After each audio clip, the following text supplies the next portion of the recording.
नमस्कार, मैं एडवोकेट नृपेंद्र सिंह स्वागत करता हूं आपका अपने YouTube चैनल लॉ हेल्प में। आज इस वीडियो में मैं आपके लिए जानकारी लेकर आया हूं तहसीलदार से संबंधित।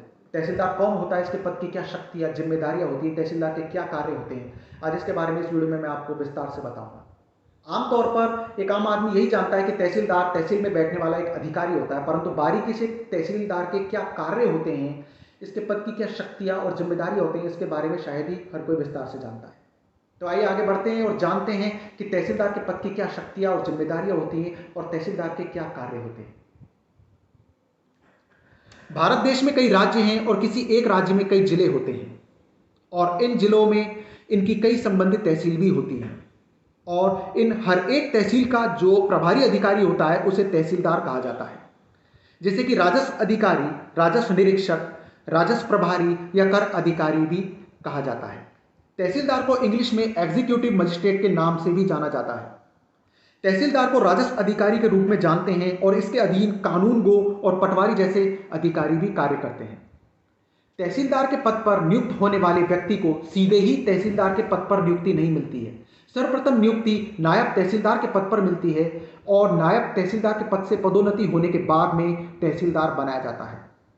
संबंधित राजस्व या रेवेन्यू के कार्य नायब तहसीलदार और तहसीलदार के बीच में बटे हुए होते हैं।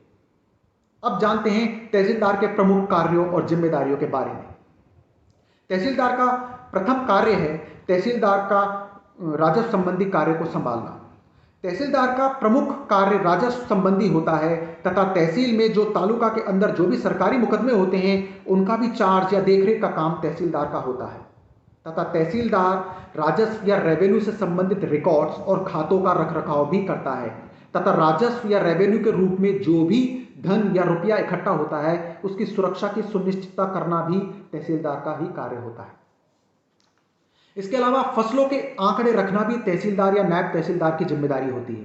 फसलों पर मौसम का अच्छा या बुरा जैसा भी असर हो, इन सब की पूरी जानकारी और आंकड़े या रिकॉर्ड्स इकट्ठे करने की जिम्मेदारी भी तहसीलदार की ही होती है तथा किसानों के साथ प्रॉपर संवाद बनाए रखने की जिम्मेदारी भी नायब तहसीलदार या तहसीलदार को प्रथम रूप से सौंपी जाती है तथा प्राकृतिक आपदा आने पर राहत सामग्री के उचित वितरण का कार्य भी तहसीलदार या नायब तहसीलदार को सौंपा जाता है तथा इस राहत सामग्री के वितरण की पूरी रिपोर्ट और रिकॉर्ड राज्य सरकार को भी समय पर प्रॉपर तरीके से भेजी जाती है। इसके अलावा तहसीलदार के अधीन कार्य करने वाले पटवारी और कानूनगो के कार्यों का निरीक्षण करना भी तहसीलदार का प्रमुख कार्य होता है।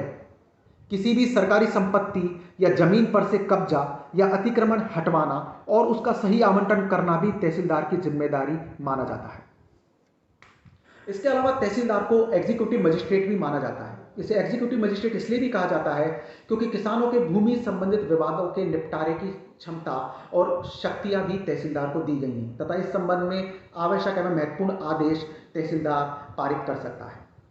तो यह थी छोटी सी जानकारी तहसीलदार के बारे में। यह आपको कैसी लगी मुझे कमेंट बॉक्स में लिखकर जरूर बताइएगा तथा मेरे इस चैनल को आप सब्सक्राइब जरूर करें जिससे आने वाली नई रोचक जानकारियों के बारे में भी आप समय पर नोटिफिकेशन प्राप्त कर पाएंगे। तो मिलते हैं एक और नई कानूनी जानकारी के साथ अपने अगले वीडियो में। नमस्कार।